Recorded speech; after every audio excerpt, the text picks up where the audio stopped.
Salut tout le monde, c'est Gingy pour GingyDR, ma rubrique sur le jeu de rôle. On va attaquer la deuxième vidéo de la quadrilogie des PNJ. C'est leur utilité, c'est marqué dans le titre. Alors, je vais pas parler d'un ordre logique, ça peut servir, les PNJ peuvent servir autour de la table, c'est-à-dire les joueurs, à l'intérieur de l'univers, l'utilisation principale, et aussi les maîtres de jeu. Alors, il y en a au moins deux catégories où c'est assez évident de les présenter, mais la troisième, il y a très peu de variations, mais elle peut avoir des fins qui, certains se tournent plus vers du court terme et vous allez comprendre pourquoi. On va attaquer la première partie, c'est-à-dire celle des figurants. Les figurants, je ne parle pas, c'est vrai que quand je parlais des PNJ dans la vidéo précédente, ou quand je parle des PNJ, je parle souvent des PNJ humanoïdes. À ce moment-là, ou sentients. C'est ça? Oui, c'est ça. Et à ce moment-là, justement, il faut étendre un petit peu la vision de la chose, puisque en tant que figurant, caméo si vous voulez, comme exemple dans le milieu des jeux de combat, les personnages qui bougent dans le décor pour donner un petit peu d'animation, ce sont des figurants. Voilà, cette fonction peut très bien aller à un PNJ, et justement, une des bases qu'il faut pour planter le décor d'une scène d'une façon assez, on va dire, assez basique, efficace, c'est une observation que j'ai faite, c'est qu'il vaut mieux faire à l'inverse de ce qu'on est capable de faire en matière de euh, présentation. Par exemple, quand vous lisez un tableau, une œuvre d'art, vous regardez d'abord ce que ça représente dans son ensemble, puis on va du premier plan jusqu'à l'arrière-plan. Le JDR fonctionne différemment.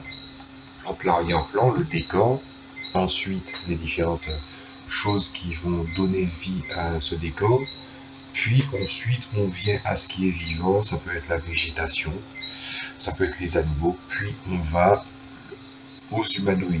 Et cet ordre justement peut changer en fonction de l'élément qui va amener justement une situation, une péripétie. Donc c'est une fonction qui fonctionne, c'est ça. C'est une fonction des PNJ qui fonctionne très bien à ce niveau-là. Mais j'avais envie d'ajouter un petit détail, puisque j'ai parlé des différentes choses qui fait que PNJ peut être vu, en fait peut être dédaigné par les joueurs. C'est justement le côté trop jeu vidéo. Donc ce que je vais dire, le petit conseil que je vais donner là, ça concerne surtout ceux qui se mettent à masteriser le jeu de rôle en pensant à oui, je vais faire comme un jeu vidéo. Le jeu de rôle ne s'y prête pas trop pour la simple et bonne raison que dans l'exemple des figurants, un figurant va être un élément de détail dans le décor, mais il y a une petite différence, c'est que les joueurs peuvent interagir avec. Si vous voyez un voleur avec qui est complètement dissimulé dans l'ombre, mais avec une tenue assez sobre de voleur, mais euh, comment dire ça, avec des atouts ostentatoires bien en évidence, ça pourrait signifier certaines choses vis-à-vis de son contexte. Si on est dans une ville assez lumineuse, assez blanche, et pour autant vous voyez le voleur circuler librement, ça peut marquer soit la corruption de cette ville, qui est dissimulée par la beauté, ou tout simplement à l'inverse, si c'est une ville très sombre, de renforcer et qui peuvent sortir à la lueur du jour. Exemple qui fonctionne très bien.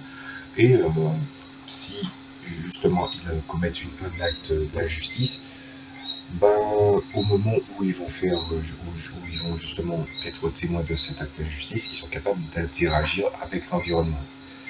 Ce qui veut dire qu'un figurant est peut-être la chose, le type de PNJ qui est le moins propre à avoir un profil de caractéristiques, mais qui serait bien de les envisager ou d'avoir des idées d'archétypes à présenter, ou tout simplement si vous avez juste envie de faire une version simplifiée de votre système, avec juste vous vous dites, bon, il a ça d'armure, ou bien il a ça de point de vie, et il a des armes qui font tel ou tel dégât, ça fonctionne tout aussi bien. Donc les figurants sont des éléments qui sont censés renforcer le décor dans les descriptions, si vous avez envie de le faire, bien sûr, et si vous avez envie de vous y attendre. Ça, c'est un exemple. Ensuite, dans le prolongement de ce qu'on appelle les figurants, on va parler de notre type de PNJ, on va parler des sbires. Alors, les sbires, il faut bien comprendre la définition que je leur donne. Pour moi, il y a deux types de PNJ dans cette catégorie. C'est deux faces d'une même pièce. Moi, j'appelle une catégorie soit les sbires, soit les péons. Les péons, ce sont ceux qui vont être soumis justement à une adversité. Et justement, les sbires, ça a plus la connotation négative. Quelle serait la différence entre les deux? C'est la façon dont ils sont traités. Par exemple, on va dire un garde de la ville qui est encerclé par des sbires, donc des voleurs. À ce moment-là, il aura juste la difficulté qui est posée. Si les joueurs ont envie d'intervenir, ils interviennent. S'ils n'ont pas envie d'intervenir, ils n'interviennent pas. Mais si jamais ils viennent à entrer en conflit, ben, eux, ils auront un profil qui soit leur est propre, c'est-à-dire que chaque individu a ses caractéristiques, ce qui fonctionne, hein, c'est-à-dire vous pouvez très bien faire comme ça, ou si jamais vous avez envie de traiter les PNJ en tant que groupe, en tant que squad, surtout dans des jeux comme par exemple Warhammer 40 000, si vous voulez traiter les unités en forme d'escouade et avec un profil dégressif en fonction de la quantité, c'est-à-dire par exemple le nombre de dégâts qu'ils font va changer en fonction du nombre de personnages et donc de points de vie qu'a l'escouade. C'est une façon de fonctionner. Je vous ramène à la vidéo, en fin de cette vidéo là, à ma vidéo sur les différents profils de PNJ. Pour ça, on va pas s'étendre. Donc, pourquoi je parle justement des deux faces d'une même pièce? Parce que souvent, ce genre de petites péripéties, vous pouvez, là j'ai parlé encore une fois du domaine des humanoïdes, mais on peut aussi parler des animaux, en mettant certaines adversités devant vos joueurs. Si ce sont des sbires, forcément ils sont négatifs, mais les péons, comme je les appelle, ils ont souvent un rôle positif, où la plupart du temps il faudra les aider au moyen d'une petite péripétie, ou voire même tout simplement ça va être des personnes à sauver. Pourquoi mettre ce genre de personnage là plutôt que d'autres? Je dirais ça permet de déterminer l'alignement des joueurs qui sont autour de la table, s'il y a un système d'alignement, et aussi de savoir comment ils vont agir. La plupart du temps, dans Donjons Dragons, ce genre de Pathfinder, voire même Warhammer, il y a la question de l'alignement qui se pose, et à ce moment-là, il y a cet élément de système de jeu qui peut être soit ignoré, excusez-moi, ouais, et du coup, à partir du moment où vous avez ça dans le système, l'alignement, c'est-à-dire la posture sociale et la posture morale du personnage, ben, normalement les joueurs doivent s'y tenir selon justement ce qu'ils ont choisi au début. Mais pourtant ça change. Mais comment les faire changer ou mettre à rude épreuve cet alignement si on ne pose pas des petites péripéties qui permettent de définir justement leur rôle qu'ils sont en train d'interpréter. On est dans du jeu de rôle. Comment expliquer ça? Est-ce que vous n'avez pas déjà vu souvent des personnages de jeu de rôle, ceux qui connaissent ce jeu de rôle, ou voire même si vous avez joué à des jeux comme Baldur's Gate ou bien Neverwinter Nights, si on parle de jeux vidéo, ben vous avez un ensemble de questions, et la plupart du temps on vous parle de l'alignement, ou au moins en une phase ça vous permet d'avoir une idée de comment traiter cet alignement. Avez-vous déjà vu quelqu'un qui se prétend, par exemple, loyal bon, et juste tuer quelqu'un sans que sans qu'il y ait justement eu préjudice, juste parce que le PNJ l'énervait, et que le MJ ne pense tout simplement pas à sanctionner cet élan d'alignement? Un meurtre ne justifierait pas nécessairement un alignement, ou à l'inverse, ça pourrait très clairement le justifier. Mais là encore, ça va être difficile d'établir ça, et ça dépend de comment vous décidez d'approcher l'univers et surtout le ton que vous voulez donner à votre univers.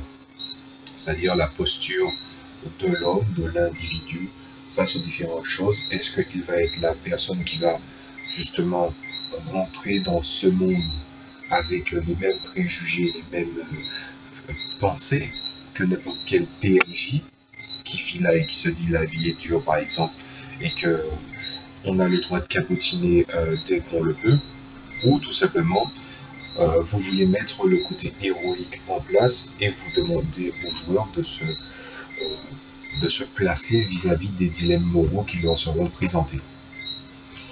Les péons et les sbires servent clairement à ça, que ce soit la miséricorde envers les sbires ou tout simplement l'aide que vous apportez aux péons. Il y a plein d'exemples, donc on va s'arrêter là.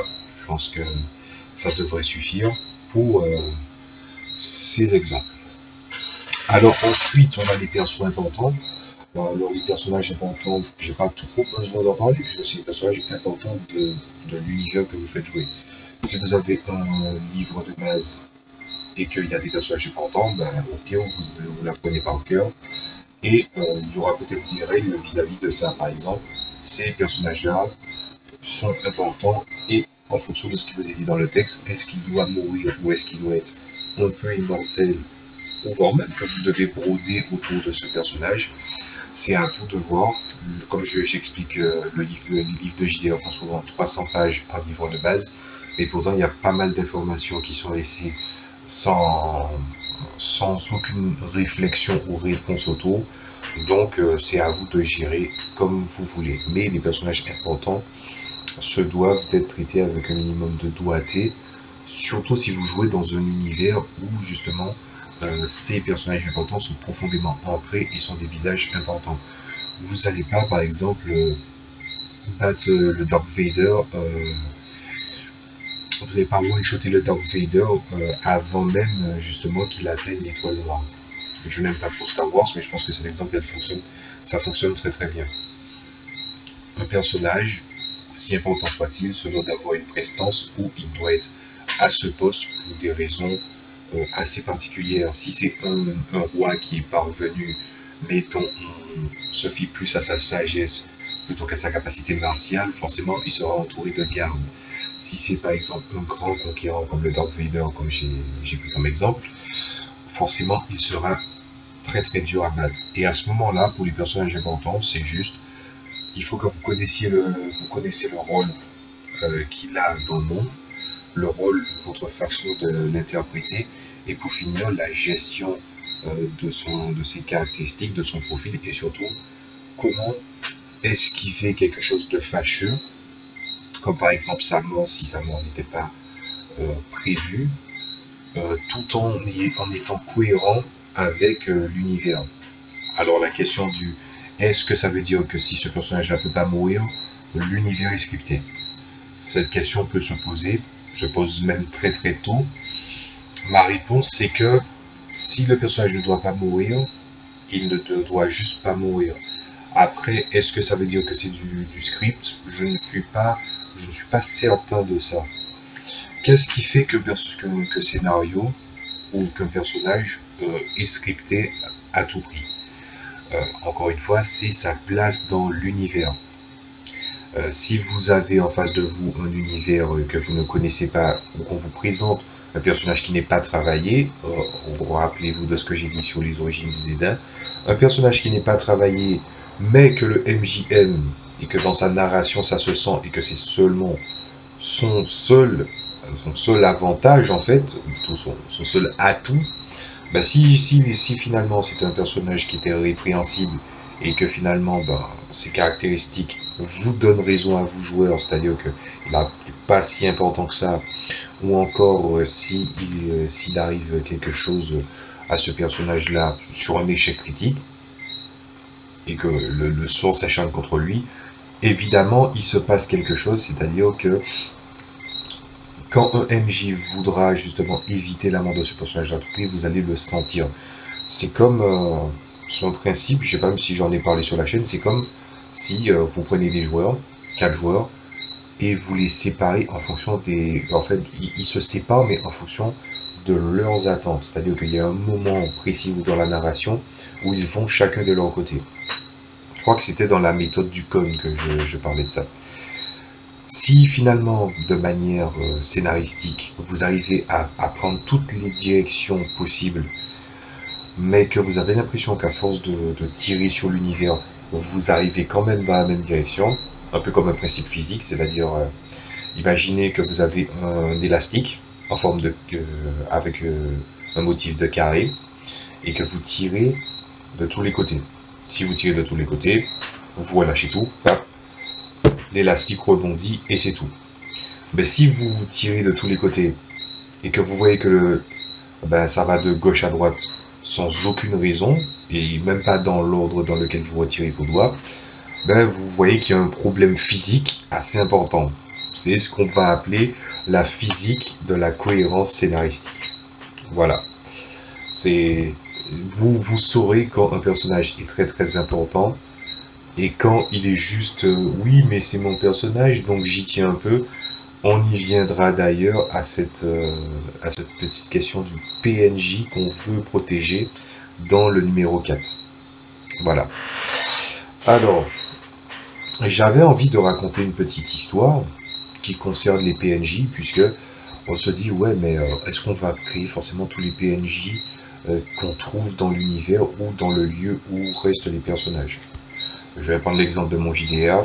On choisit souvent un lieu d'opération, c'est-à-dire un lieu où les joueurs se réunissent, et la majorité des moments de paix, c'est là où ils se trouvent. Alors, c'est vrai que c'est pas évident de créer un PNJ, mais souvent, je me dis que le problème ne vient pas du problème d'imagination. Le problème peut venir tout simplement de la démarche. Alors, j'ai un livre, je sais pas s'il est là, je crois qu'il est là. Voilà. Donc j'ai une collection de livres, j'en ai plein, de livres pour apprendre à dessiner des mangas et qui parlent aussi des scénarios. Et on vous présente souvent les personnages et les péripéties de la même manière qu'on présente un scénario et les différents arcs narratifs. C'est-à-dire qu'un personnage, dans sa construction, a un tronc d'origine. On ne veut pas nécessairement dire qu'il est monolithique, mais en tout cas, c'est un amas de choses. Ce qu'il aime, ce qu'il n'aime pas, son genre de secret, qu'est-ce qu'il a de spécial, qu'est-ce qu'il dissimule, c'est quoi son passé. Et à ce moment-là, les branches seraient les événements que vous décidez de leur faire vivre. Alors, je vais vous parler de personnages. Je vais les appeler A et B. Sachez que le protagoniste, ce n'est pas A, c'est B.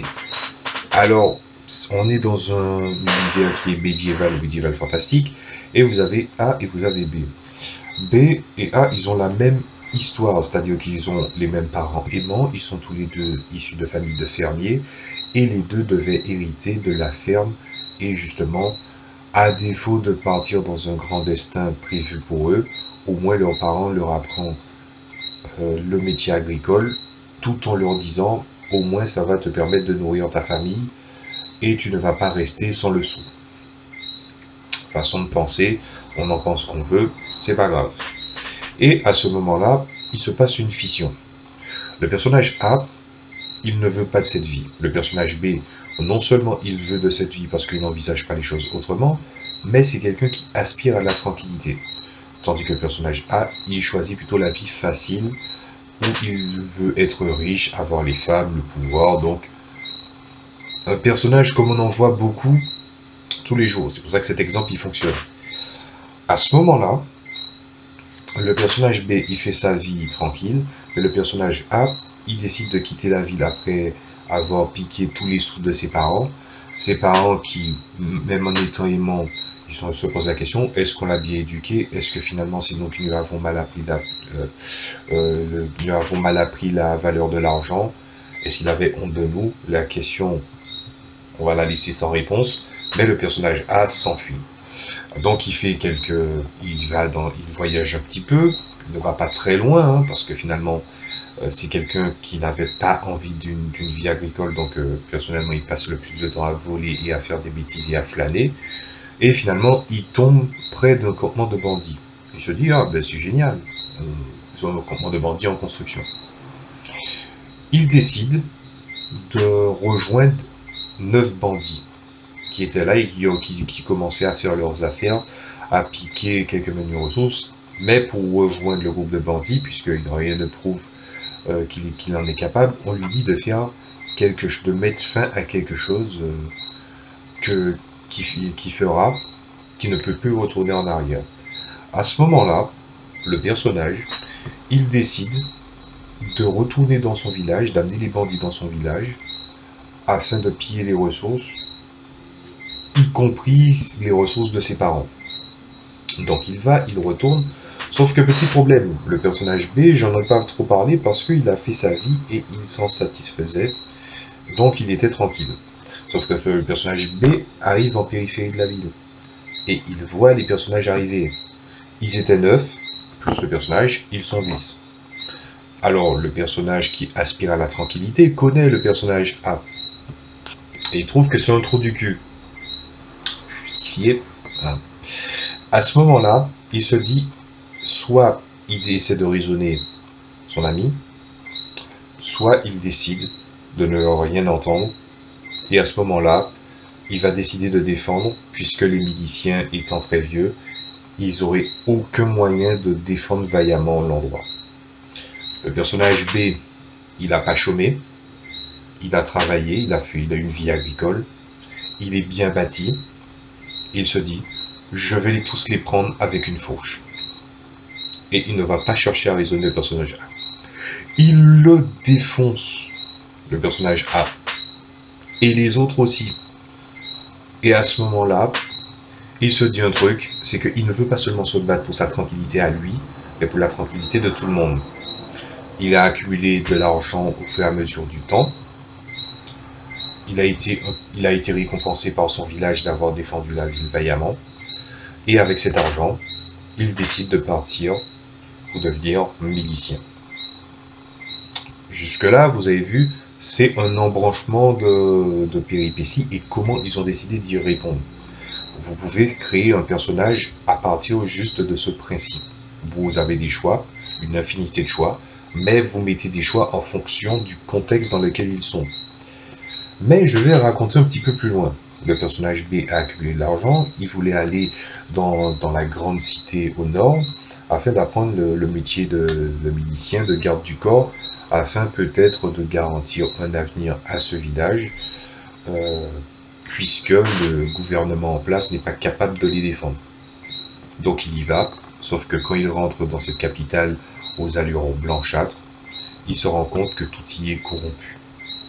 Et on essaie de le corrompre à tout prix, les gens n'y arrivent pas, il fait son métier, les gens ont un problème avec ça, mais le problème c'est qu'il était déjà très bien bâti, maintenant il est très bien bâti, entraîné, et surtout, on ne peut pas l'acheter. Voilà, il est incorruptible. À ce moment-là, il commence à être fortement déçu de la vie à la capitale, mais il se dit, quitte à défendre les gens et ne pas dépendre d'un gouvernement ou de quelconque personne qui peut justement être achetée, il va se mettre à son compte, il devient aventurier. Ce que j'ai voulu vous montrer avec cette histoire, c'est que il y a plusieurs façons de traiter un personnage. Certains peuvent avoir directement une idée dans la tête et après justement ils brodent tout parce qu'ils y arrivent. Par exemple, moi je fais des PNJ tellement naturellement que en fait le temps que je prends, enfin, je dis pas que je procrastine, je fais tellement de trucs en même temps, le temps que je prends à écrire son histoire, si je faisais ça pour tous les PNJ, il y a d'autres choses qui s'ajoutent derrière. Donc du coup les personnages je les ai de tête. Tout le monde n'est pas comme ça.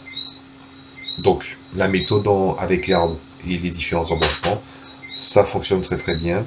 Ou le QQ au QCCP, vidéo aussi que j'ai déjà faite. Vous vous posez la question de votre personnage, mais surtout, au-delà du QQ au QCCP, vous vous posez aussi le contexte. C'est-à-dire, vous pouvez vous dire, vous avez pensé à son point d'arrivée, il est cet individu, vous pouvez vous poser la question de comment il est devenu. Un personnage n'a pas à avoir un système d'écriture de narration en profondeur pour être profond. La profondeur d'un personnage, c'est comment l'histoire a été écrite et le soin qu'on y apporte. Si on cuisine quelque chose à la va-vite, puisqu'on veut faire une autre comparaison avec la cuisine, si on cuisine quelque chose à la va-vite, ben évidemment que le résultat sera moindre, surtout si vous n'êtes pas attentif. Mais si vous êtes attentif, vous êtes méthodique, vous apportez du soin et surtout les gens oublient ça jusqu'au moment où, par exemple, enfant, on ne prend pas ça en compte jusqu'au moment où on quitte la maison et on se dit, bon, mais vos parents, ben, finalement, au niveau de la cuisine, ils y mettaient beaucoup d'amour. Ben, c'est un peu ça. Créer un PNJ, c'est un peu ça. Voilà. Alors, qu'est-ce qui reste comme personnage? Les personnages tutoriels. Alors, ça, c'est une variante de personnage dont je parle. En fait, j'en ai parlé à quelques reprises. C'est le personnage qui sert à montrer ce qu'on peut faire dans l'univers, c'est-à-dire montrer ce qui est vraisemblable. Alors, ça peut être pas mal de choses, donc on va pas s'étendre. C'est juste, vous avez un personnage ou un concept de personnage, vous dites, vous avez créé votre univers ou c'est un univers qui est étranger à tous vos joueurs, vous vous dites, comment je peux faire pour leur raconter cette histoire? À ce moment-là, vous vous mettez à raconter l'histoire du personnage, mais après que vous ayez raconté l'histoire du personnage, vous pouvez aussi raconter comment ils ont gagné leur capacité et pourquoi ils ont choisi cette voie-là plutôt qu'une autre et surtout de quoi cette voie-là est capable. Le personnage tuto, ça sert à ça. Ça ne veut pas forcément dire qu'il va apprendre à vos joueurs. Ça, c'est le personnage, mon joueur mentor. Justement, on va y venir parce que je pense ils demandent vraiment plus de soins que les personnages importants. Justement, voilà, j'ai écrit mentor avec un symbole de danger. Le personnage important demande moins de soins que le personnage mentor. Je vais vous expliquer qu'est-ce que c'est le personnage mentor. Évidemment, c'est un personnage qui est un mentor, une figure, quelque chose, un guide pour les personnages. Pourquoi ils demandent du soin? Parce que forcément, ces personnages-là, ils ont arpenté une voie bien spécifique. Ils essaient de guider un joueur ou justement ou d'autres PNJ dans cette voie. Mais en quoi ça peut être un problème, c'est si vous décidez, c'est le cas je le vois un petit peu, je vois ce problème-là en ensemble puisque j'en ai parlé avec une amie qui fait du JDR. Si vous mettez un personnage mentor dans le groupe des PJ, avec les PJ, déjà ils peuvent obscurcir les réussites ou les échecs des personnages, c'est-à-dire qu'ils peuvent détruire toute forme d'adversité à cause de leur niveau. Ils ne peuvent pas avoir un profil de caractéristiques proche des PNJ. Enfin, proche des PJ, je veux dire. C'est pas possible. C'est tout simplement pas possible. Ensuite, il y a le fait que, bon, évidemment, qui dit personnage qui diminue fortement l'adversité veut dire que ça suscitera de l'ennui chez les joueurs. Mais il y a aussi un truc qui arrive et que certaines personnes ne comprennent pas, mais je vais quand même en parler, c'est quand un personnage joueur a une capacité et qu'un autre personnage joueur veut apprendre cette même capacité pour lui. C'est-à-dire la passation de capacité, je sais le faire, je veux... ah oui, mais moi je veux l'apprendre, ah d'accord, ben voilà. Et que certaines personnes disent non, je veux pas que tu apprennes la capacité que j'ai appris. Apprends-la par toi-même ou trouve tes propres capacités à apprendre. Alors, c'est un truc dont je ne parle pas beaucoup, je parle souvent du plaisir à la table et je parle rarement de poste, genre oui, le personnage, son but c'est de défendre, l'autre c'est soigner, parce que je pense que ça ne fonctionne pas toujours. Mais par contre, celui de donner, de communiquer un savoir, je suis dans la catégorie de ceux qui pensent qu'il ne faut pas que les PJ s'échangent leur savoir, puisque la valeur individuelle du personnage va changer, et surtout, en fonction de la façon dont un personnage est monté, ça peut changer toute la teneur. Imaginez-vous, par exemple, que vous enseignez quelque chose à quelqu'un, mais qu'il le fait de façon tellement superficielle, et il ne peut tellement pas aller à l'extrémité de ce que vous lui apprenez, qu'il fait quelque chose de superficiel, de nul, et justement, par exemple, peut jeter la honte sur cette discipline. Imaginez, vous êtes pyromancien, vous voulez apprendre, vous faites de la pyromancie, et un jour, soudainement, se découvert, après avoir échoué dans sa voie d'épéiste, d'être pyromancien. Ben, il fait de la merde. Ben, peut-être que le personnage joueur, en tant que personnage à interpréter, il s'en foutra, mais peut-être que le joueur, lui, sera frustré de voir que on dit que les pyromanciens c'est de la merde, c'est à cause de lui. Donc il y a un petit peu, c'est la notion d'héritage.